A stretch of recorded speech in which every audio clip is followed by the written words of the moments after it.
Di dunia tipu-tipu, kamu tempat aku bertumpu. Assalamualaikum warahmatullahi wabarakatuh. Shalom, Om Swastiastu. Namo Buddhaya. Salam kebajikan. Halo teman-teman semua, kita dari kelompok 5 akan berbincang mengenai kesehatan mental dengan beranggotakan pertama Sherwin Alfat. Saya Maturgong. Salam Sari. dan saya sendiri Dipan Kumara yang akan menjadi host dalam perbincangan ini. Baik teman-teman, apa kabar kalian hari ini? Baik. Puji Tuhan baik. Alhamdulillah baik. Salam kebajikan baik. Oke. Baik, jadi pada kesempatan kali ini kita akan berbincang mengenai kesehatan mental kan teman-teman. Terus untuk mengawali semuanya, kalian tahu nggak sih apa itu kesehatan mental? Dari Kak Vira terlebih dahulu. Kesehatan mental. Kalau menurut saya itu kesehatan mental itu gimana seorang ini tentunya pada remaja ya. Gimana kita mampu memberikan energi positif atau perilaku positif untuk komunitas atau kelompok agar kelompok atau maupun diri kita sendiri itu mampu memiliki kayak tingkatan yang lebih baik lagi gitu. Kayak kita mampu untuk mengembangkan diri untuk menjadi lebih baik lagi. Terus tingkatan positif itu contohnya gimana Kak? Ya seperti kayak kalau kita di kelompok atau di komunitas tertentu gitu, kita mampu memberikan kayak energi, kayak kita memberikan kata-kata positif untuk kayak saling menyemangati gitu. Saling menyemangati. Iya, kayak kita saling menyemangati kayak kayak kita salah satu tindakan kecil aja kayak Kak Salma gimana hari ini gitu, kayak kita nanya aja sekedar say untuk memastikan orang itu udah baik-baik aja gitu. Hanya kata-kata kecil tapi bisa ini ya. Berapa gitu ya. Ya. Terus menurut Kak Salma sendiri kesehatan mental itu apa Kak? Kalau menurutku kesehatan mental itu kondisi di mana seseorang itu terhindar dari tekanan dari diri sendiri maupun orang sekitar, kayak gitu. Jadi kalau kesehatan mental kalau menurut aku ya itu kan terjadi karena diri sendiri juga. Jadi kita harus membangun kebahagiaan untuk diri sendiri, baru sekitar gitu. Terus yang kedua ini, ada pandangan kalian tentang kesehatan mental remaja di Indonesia itu gimana? Kak Sherwin? Menurut saya mungkin dari pribadi. Kalau menurut saya yang di Indonesia kan remaja di Indonesia. Kalau menurut saya pandangan remaja di Indonesia terhadap kesehatan mental itu kalau di generasi kita ya, kalau menurut saya itu udah lumayan kita sadari gitu. Kalau menurut saya, tapi kayak itu tuh kadang ada yang melenceng gitu, ngerti nggak sih kayak? Iya. Jadi kayak mereka udah aware tapi masih ada yang di luar dari itu gitu kan? Iya. Tapi kalau menurut saya justru kebalikannya. Karena kebanyakan orang tidak sadar akan pertama kesehatan mental diri sendiri, kedua kesehatan mental temannya. Karena mereka tidak peduli dengan sekitarnya, jadi mereka ego sih ya. Iya, mementingkan dirinya sendiri.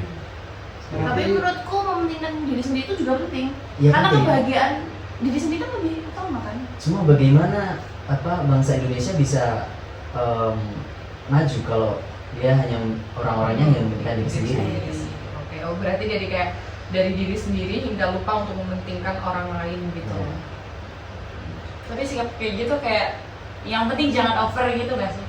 Ya, Misalnya untuk terlalu. diri sendiri tapi jangan over gitu. Ya, peduli lingkungan sekitar itu juga penting. Kalau kita makhluk sosial dituntut juga untuk Iya. bersosial. Udah begitu naluri ya lah, makhluk sosial. Gimana kan? Oke.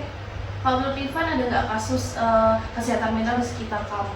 Jadi kalau kasus kesehatan mental di sekitar kita, terutama di Indonesia itu yang paling dekat itu yang kemarin baru aja terjadi itu yang terjadi pada anak UGM itu kan. Oh ya, Nah itu kan itu ya. dia mohon maaf nih loncat dari ketinggian kan, terus habis itu ditemukan surat dari psikolog. Iya. Padahal dalam hal ini tuh dianya sendiri udah dapat dukungan dari keluarga. Mungkin karena dia udah merasa capek atau gimana gitu kan. Terus kasus-kasus lain itu banyak sekali, terutama di sekitar saya tuh ada teman-teman dekat saya yang bahkan mereka tuh banyak yang menyakiti diri sendiri dengan membuat, kalau bahasa zaman sekarangnya itu barcode gitu ya. Jadi kayak mereka menyakiti diri sendiri, mukul-mukul gitu kan, supaya mereka itu mendapatkan kepuasan atas depresi yang Iya. mereka rasakan gitu. Itu contoh-contoh yang umum terjadi di sekitar kita kan. Benar kan? Kalau kita ulas dari kejadian tersebut kan mungkin banyak orang yang menghindar dari dia, yang UGM tadi Iya. tidak menemaninya, nggak ada support sistemnya. Dia cuma punya support system orang tua sama psikolog, itu pun nggak cukup menurut saya. Ya karena kan di keseharian di kampus kan dia berbaur sama teman Pasti kan, iya, bukan sama keluarga atau psikiater atau Bahkan psikolognya kan. dari video-video yang beredar di sosial media kan si anak tersebut kan merupakan anak yang ceria gitu kan. Iya. Dari video TikTok dan Instagram yang tersebar itu kan dia merupakan anak yang ceria, terus selalu bikin sekelilingnya itu ketawa, tetapi di sisi lain tuh dia tuh punya masalah hidup sendiri, tekanan sendiri yang akhirnya membuat dia itu mungkin udah capek dengan depresinya dia atau apa yang membuat dia Iya. memilih untuk Meninggalkan. mengakhiri Bener. hidupnya. Terus yang keempat itu, kalian semua itu punya sosial media nggak? Ada. Iya. Pasti punya kan? Iya. Nah, Siapa sih yang nggak punya sekarang? Iya. 2022 ya. Generasi Terus Z nih bos. dengan kehidupan bersosialisasi mediamu, apakah kalian itu bahagia? Ini Kak Salma? Kalau aku pribadi sih aku lebih bahagia di kehidupan asliku ya, karena kebanyakan kehidupan sosial media itu kan kayak palsu gitu loh. Iya. Kan kelihatan bahagianya aja, sedihnya Iya. nggak dilihatin kan, pasti Iya. nggak mungkin dong sedihnya dilihatin. Iya, kayak gitu sih. Kalau dari saya, Sama sih kurang lebih. Jadi mungkin kita mempost hal-hal yang positif di media sosial, tapi mereka nggak tahu kita sedang dilanda apa. kalau dari Rifan, saya sendiri, saya lebih bahagia di aslinya juga. Karena kalau di media sosial itu kayak kita menampakkan yang bukan diri kita kan? bukan diri Iya. kita gitu. Kalau untuk Fitra gimana? Kalau aku sih ya pastinya orang-orang pasti maunya yang bahagia di realita ya kan. Terus aku ingat yang kasus yang anak game tadi kan, itu kayak dia bahagia di sosial media, sedangkan di balik layar dia kebalikannya. Jadi ya pasti siapa yang nggak mau kan di realita apa Lebih bahagia. lebih bahagia. Karena itu kan yang kita jalanin kan. Ya. Kalau untuk kita gimana?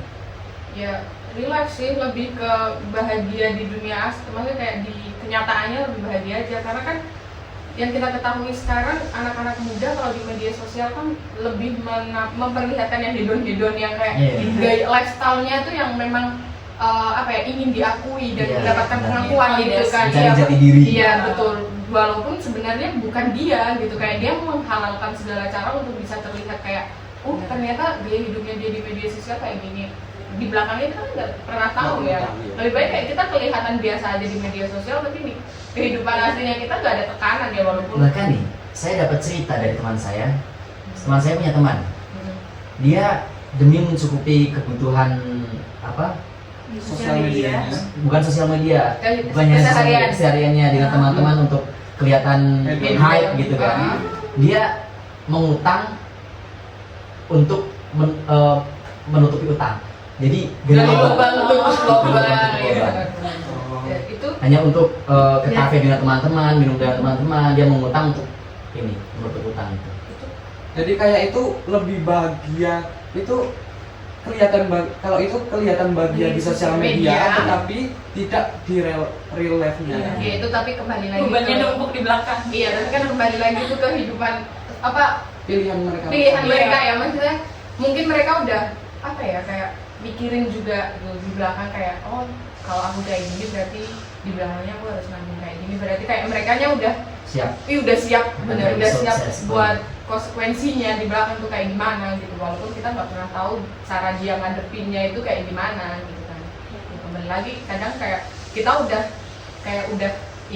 memasang diri kayak oh ya berarti nanti kalau ada masalah ini aku ke belakangnya kayak gini, tapi ujung-ujungnya ternyata kita nggak bisa nge-handle itu gitu, yang akhirnya kesehatan mental itu lagi kembali lagi Jadi gitu kayak kan. Dia tuh stres sendiri untuk menyikapi hal tersebut gitu ya. Hal yang Iya. ditimbulkan dari diri sendiri gitu. Ya. Ekspektasinya terlalu tinggi. Terus selanjutnya itu menurut kalian ada nggak sih dampak yang ditimbulkan dari sosial media untuk diri kalian? Mungkin ada yang mau jawab dulu dampak yang ditimbulkan dari sosial media?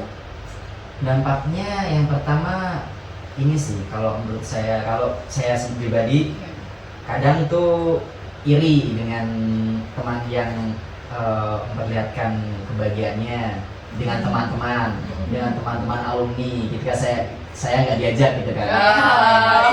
Cuma saya berpikir dua kali, apa buat apa juga gitu loh. Kalau cuma untuk seperti itu, kayak nggak ada manfaatnya. Ya udah, saya lebih suka bertemu teman one by one, nggak yang kumpul-kumpul gitu. Ya. Kalau dari saya sendiri dampak yang ditimbulkan dari sosmed itu mungkin bukan dari saya sendiri, tapi ada contohnya itu kayak mereka tuh kebanyakan stres atau depresi akibat bulian. Akibat bulian dalam sosial media gitu kan. Jadi kita tuh dalam bersosial media juga harus berhati-hati kan, supaya tidak mendapatkan bulian atau hate comment gitu kan ya. Karena hal itu tuh bakal merusak kesehatan mental kita sendiri gitu kan. Tapi itu balik lagi sama diri kita sendiri sih, kayak kita tujuan posting itu buat apa kayak gitu. Kalau kita mau cari positif komen, ya itu salah, berarti kita pasti bakal dapat dampak negatifnya. Tapi kalau kita cuma posting buat kesenangan kita sendiri kan, dampak negatifnya kayak ya bisa dikurangin gitu. Dari tujuan kita upload itu apa gitu. Terus melihat dari sisi itu kan, kalau menurut kalian tuh ada nggak proteksi dari diri sendiri agar kita tuh tidak, kesehatan mental kita tidak tertekan dari sosial media? Kalau aku sih, kalau aku kan orangnya kayak itu ya, kayak bodo amat gitu lah kan. Jadi ada fitur mute, block gitu kan. Mute sih yang paling ngaruh gitu lah kan. Misalnya kalau misalnya mau lihat story gitu kan, kalau memang kita bisa mute kan, ada fitur mute, jadi kita bisa nge-mute yang kita nggak mau lihat gitu. Misalnya kita lihat ini, misalnya keseringan terus ngerasa gitu kan, jadi lebih baik di mute gitu. Tergantung kita sih. Kalau aku pribadi lebih ke tujuan utama upload itu buat apa kayak gitu. Kalau mungkin terus mungkin ngurangin main sosial media sih kayak gitu. Aku juga jarang upload story atau upload di itu dampak. Kalau itu ya kayak akhirnya dampaknya kayak kitanya males gitu buat apapun kayak males, karena ujung-ujungnya nanti kayak dijadiin bahan omongan yang padahal tujuan kita buat happy, kayak buat nyenengin diri sendiri gitu. Tapi kan itu penilaian orang ya. Itu cara kita buat nutup omongan orang lain gitu, kayak jadinya kayak males aja gitu, kayak ya udahlah nggak usah up story, udah nggak usah bikin IG lah apalah, udah nggak usah, ujung-ujungnya nanti dibandingin lagi kesehatan mental kita lagi ya kan. Jadi lebih buat buat kayak di media sosial kayak nutup aja gitu. Kita jadi nyaman ngepost ke close friend. Betul. Sekarang ada fitur close friend, hanya teman-teman yang itu kan yang bisa kita lihat.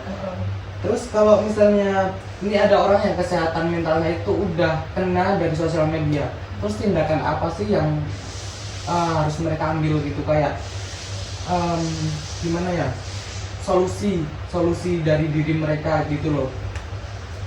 Ada nggak kalau menurut kalian? Rehat dulu sih dari sosial media. Rehat dari sosial media. Rehat itu terus kan ke psikiater mungkin, tapi nggak itu, kalau ke psikiater mungkin nggak semua orang mampu dan bisa juga ya. Soalnya kan banyak juga kayak orang dibully dari sosial media, mereka yang mengakhiri hidup itu kan enggak sedikit. Terus kembali ke awal nih, keluar dari tentang sosial media, menurut kalian tindakan remaja sekarang tuh udah tepat belum dalam memperhatikan atau menyikapi mental health mereka?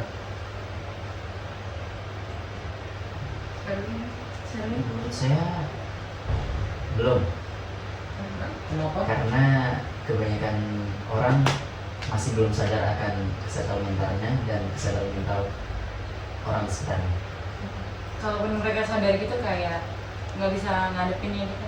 Yaudahlah, yaudah biarin aja, yaudah depresi gini aja gitu. Karena ada kayak ada cara buat ngeluapinnya gitu loh, kayak nyakitin diri sendiri lah gitu.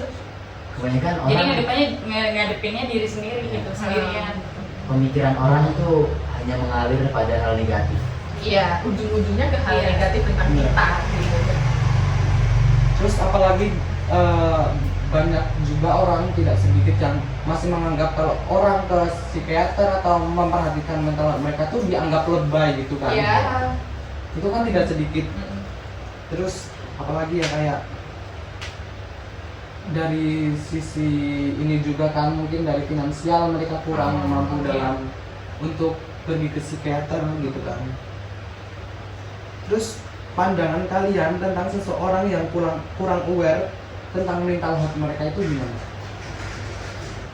Mungkin dia ada kesibukan lain yang membuat akhirnya dia menyampingkan, menomorsekiankan kesehatan mental. Kayak mungkin ada orang yang terlalu terlalu ambis atau terlalu fokus untuk berkarir, atau mungkin dia sebagai karyawan atau yang dituntut kerja, itu kan sebenarnya ada dampak mental health juga kan, dari kayak dipaksa terus untuk kerja dan kerja kan sebenarnya ada dampak negatifnya juga, tapi karena mengutamakan uang atau materi sehingga beliau yang mungkin saat ini kerja atau apa itu mengesampingkan, menomorsekiankan mental karena demi uang, demi kebutuhan, demi mencukupi gitu kan. Jadi kayak dari paksaan itu hingga akhirnya beliau mungkin merasa nanti dulu lah, Jadi mental kalau mikir dia kayak kesehatan mental kesekian, kesekian. padahal itu nomor satu. Iya, kan, sebenarnya selain fisik,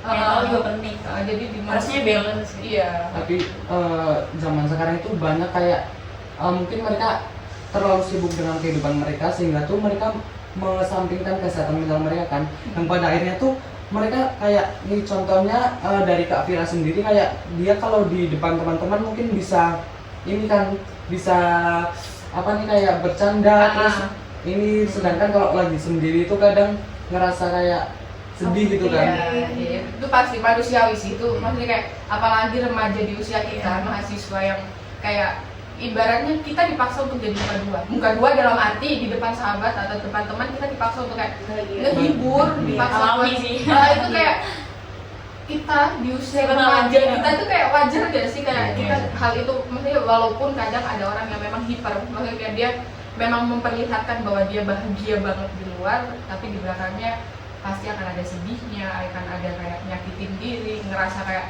kenapa kalau ketemu teman bisa bahagia, kenapa kalau sendiri banyak banget overthinking yang sebenarnya nggak usah dipikirin pun nggak jadi masalah gitu loh. Kayak kalau Overthinking. maksudnya kayak yang walaupun itu nggak dipikirin pun nggak akan jadi masalah, dan dipikirin pun mah jadi beban buat kita gitu kan. Jadi makanya itulah tadi butuh temen itu kayak biar kitanya bisa menghibur diri kita sendiri gitu. Iya. Kayak Pokoknya orang sekeliling kita tuh perannya penting-penting.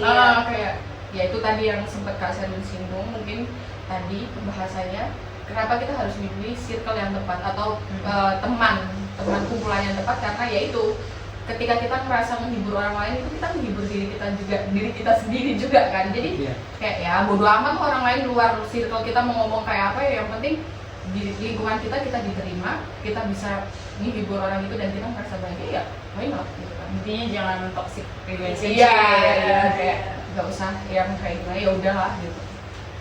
Dan beruntungnya punya circle yang tepat itu kita bisa memposisikan dua muka ini dalam Iya. berbeda pertemanan. Mm. Jadi misal Anda harus baik-baik, kelihatan baik-baik saja di Depannya circle A. satu. Anda bisa meluapkan semua emosi, semua suka duka, canda tawa di circle yang yang aslinya real. ini ya. Jadi kayak mau kamu swing di situ pun kayak bukan jadi suatu masalah, nggak akan dianggap kayak stres ya atau gimana, nggak akan dianggap seperti itu karena udah di orang yang tepat aja. Iya. Benar. Terus kalau dari kalian sendiri itu, apakah kalian itu udah aware terhadap kesehatan mental kalian? Saya mau dengar dari Kak Sherlyn dulu. Apakah kamu sudah aware terhadap kesehatan mental kamu? menurut saya sendiri saya sudah, karena di lain itu, maksudnya di samping itu saya tidak hanya memperhatikan kesehatan mental saya sendiri, tapi teman-teman saya juga saya perhatikan. Seperti itu. Jadi kayak tidak egois ya. Iya. Terus kalau Kak Vira sendiri itu gimana? Apa Kak Vira udah aware terhadap kesehatan mental diri sendiri? Puji Tuhan sejauh ini sudah karena apa ya, ya sudah melakukan semua saran yang dilakukan untuk menjaga kesehatan mental itu sendiri. Jadi kayak ya mungkin saya manusia juga yang mungkin ada beberapa saat di mana saya tidak mementingkan kesehatan mental orang lain, karena saya merasa, karena saking sadar dirinya saya merasa bahwa kesehatan mental saya aja belum baik-baik saja gitu. Ketika itu mungkin saya agak egois di situ. Itu sih yang maksudnya sekarang sedang saya pelajari, bagaimana saya harus memahami atau mengerti orang di sekitar saya agar saya juga bisa memahami mental. Bukan kayak posisi ini keadaannya kayak gini si Ani, jadi aku harus gimana. Itu sedang saya pelajari saat ini. Terus selanjutnya Kak Salma? Kalau aku untuk diri sendiri mungkin kurang, tapi kalau untuk orang lain tuh aku udah aware. Jadi kayak aku tuh pasti merhatiin orang sekitar. Aku tanyain, kalau orang beda sedikit pun aku tahu kayak dia kenapa kayak gitu. Daripada diri sendiri. Iya. Jadi lebih Juga ya kayak gitu. Berarti kayak lebih perhatian ke Orang lain daripada sendiri. Gitu. kalau Kalau aku balance udah bisa. Kalau Rifan? kalau aku kayak gimana ya, di sisi lain kayak aku merasa aku bahagia aja, tapi kayak kadang kalau malam gitu suka kayak overthinking atau nangis gitu, karena namanya juga manusia kan. Iya. Jadi kayak gimana ya, udahlah mengalir aja gitu loh. Kayak Mungkin overthinkingnya di saat itu doang, momen itu doang, nggak sampai ke bawah besok-besok, nggak kepikiran lagi gitu. ya, jadi kayak dikatain kurang aware, saya merasa diri saya nggak ada kesehatan mental. Tapi kalau dikatain apa ya, kalau saya harus aware itu, saya merasa tidak ada yang harus dibenahi dari kesehatan mental saya. Jadi kayak namanya masalah kan manusia pasti punya kan, cuma kayak saya itu menganggap masalah saya itu cuma di lingkup lingkaran yang masih batas normal gitu, yang tidak akan menekan kesehatan mental saya sendiri gitu kan. Terus gimana solusi kedepannya agar mental health terutama yang buruk itu menurun di Indonesia? Sama? Aku? Iya. Bagaimana caranya? Atau mungkin ada yang dari yang lain? Mungkin. Solusi kedepannya Cifran gitu. agar mental health di Indonesia itu tertekan lagi. Menurut kamu sendiri? Tantangannya gimana? Maksudnya tertekan itu maksudnya berkurang. Kalau menurut saya mungkin ini ya, kalau dari bidang pendidikan itu kayak lebih dibanyakin ini. Kalau di SMP, SMK itu kan kayak ada bimbingan konseling. Oh iya. Nah itu tuh kayak harus difokusin lagi gitu. Tetapi banyak juga di mana bimbingan konseling itu dia malah bukan menyimpan rahasia, tetapi disebarluaskan ke guru-guru lain. Padahal di sisi lain tuh itu tuh siswa tersebut itu cerita masalah dia ke guru BK itu kayak udah percaya dan ingin Untuk mencari dijaga. solusi untuk dijaga. Tetapi banyak juga guru-guru yang masih malah mereka menjadikan masalah dari siswa ini, curhatan siswa ini buat obrolan mereka di ruang guru gitu loh. Dan kebanyakan juga BK itu malah melenceng dari ininya sih. Tugasnya. Iya tugasnya yang harusnya dia Baking. iya mengetahui Keadaan siswanya. keadaan siswanya, keadaan mental siswanya, justru malah mereka malah mengurusi hal-hal yang kenakalan Iya. anak-anak. Dia fokus ke situ, jadi mereka nggak sempet untuk sesuai dengan profesinya gitu loh. Ya. Jadi kayak mereka malah lebih fokus kayak nyita-nyita sepatu, Iya, rambut iya, gitu iya. kan. Mereka kurang Berfokus pada berfokus itu. pada Pada Tugasnya. Tugasnya. Iya, gimana gitu. Itu Dan kesadaran. akibatnya kesehatan mental remaja itu ya siswanya tuh nggak berhenti pada masa sekolah doang, Ke jadi bawah. berlanjut ke bawah sampai gede gitu. Udah. Terus mungkin ada solusi lain gitu menurut kalian? Kalau dari aku lihat sih beberapa akun, misalnya kan kita pengguna sosial media ya, terus dari beberapa akun yang aku lihat, aku punya akun Instagram yang emang khusus follow akun-akun yang bervariasi deh, bukan yang teman-teman gitu ya kan, khusus gitu kan kayak second akun, nah, gitu kan.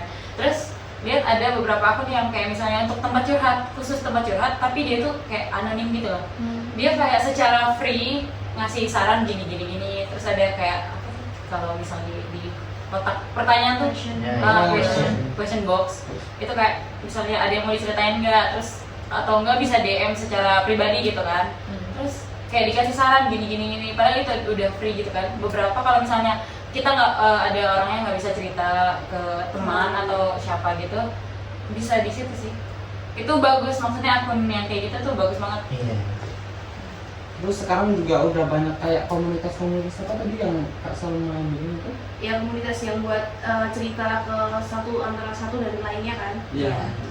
Nah kayak harusnya tuh kayak komunitas lagi tuh lebih dikembangkan lagi supaya bisa menekan angka keterpurukan kesehatan mental di remaja Indonesia gitu loh. Kayak ya aku lihat yang katanya yang di luar negeri dia kayak komunitasnya kayak ngumpul buat lingkaran kan, terus cerita curhat, padahal orangnya random kan, orangnya random terus cerita, terus ya plong gitu, setidaknya ada yang dikeluarin. Jadi tidak dipendam sendirian, akhirnya jadi malah akan semakin buruk. Iya, gitu jadi kan. tekanan. Kalau menurut aku sih ini kalau di akunnya ini paling pertama sih itu ada waktu buat diri sendiri. Iya. Kayak harus mau sesibuk apapun kalian, punya teman sebanyak apapun, punya relasi setinggi apapun, kalau nggak ada waktu buat diri sendiri, terus kapan waktu kalian buat bisa memahami diri kalian sendiri itu kapan? Kalau kalian terus mentingin kayak kegiatan di luar orang lain itu, terus pokoknya dia ada waktu kayak waktu nanya ke diri sendiri gitu. Karena kalau ketika kita ngandelin orang lain tanya ke kita, belum tentu kita dapat feedback yang baik dari orang tersebut. Jadi itulah waktu sendiri tuh waktu dimana kita bisa tanya, sebenarnya kamu kenapa, aku kenapa sih, aku salahnya di mana. Kadang kan kita bisa kan ngomong sama diri sendiri tentang kita harusnya gimana, harusnya kedepannya kayak gimana. Karena ketika kita ngandelin orang lain untuk tanya ke kita, belum tentu orang itu bakalan tanya, ayo oke, ketika udah tanya gitu Kak ya akan berhenti di situ, pasti nggak bakalan tanya, yakin gak ada apa-apa, ayo cerita, nggak mungkin, jarang banget orang yang kayak gitu kan. Jadi mungkin me time, butuh waktu buat sendiri buat cerita tentang diri sendiri ke diri sendiri. Ada tambahan lagi? Cukup sih. Jadi kesimpulannya tuh kesehatan mental itu sangat penting, terutama pada remaja di Indonesia gitu ya. Terus peranan orang sekitar dan kayak komunitas-komunitas itu juga sangat penting dan membantu remaja Indonesia dalam kesehatan mental itu. dalam memperbaiki kesehatan mental mereka gitu kan. Oke, jadi sekian dulu pembahasan dari kita. Terima kasih kalian udah mau hadir untuk membuat tugas dan berbincang mengenai kesehatan mental ini. Di sini kalian mau pada kemana nih? Makan kita ya. Buat Kita mau ini healing biar kesehatan mental kita juga terjaga. Kita semoga aja healing kita nggak hilang ya. Jadi ini juga perlu ya. Walaupun hanya sebentar tapi tidak ini. Ya intinya itulah ya. Walaupun di saat ini kita masih memiliki tugas ya. Ya Pak, balance jadi balance ya antara stres sama senang-senangnya itu ya, walaupun banyak stresnya sih. Ya nggak apa-apa. Ini sudah ada. Jadi terima kasih. Saya ucapkan lagi terima kasih sudah hadir dan membuat tugas ini dan berbincang mengenai kesehatan mental. Kita tutup tugas ini dan kita tutup. Jangan lupa like, comment, and subscribe. Di bawah ini Still ya. watching. Bye-bye. Kita yang bicara selalu nyaman bersama, janji takkan kemana-mana, puja-puji tanpa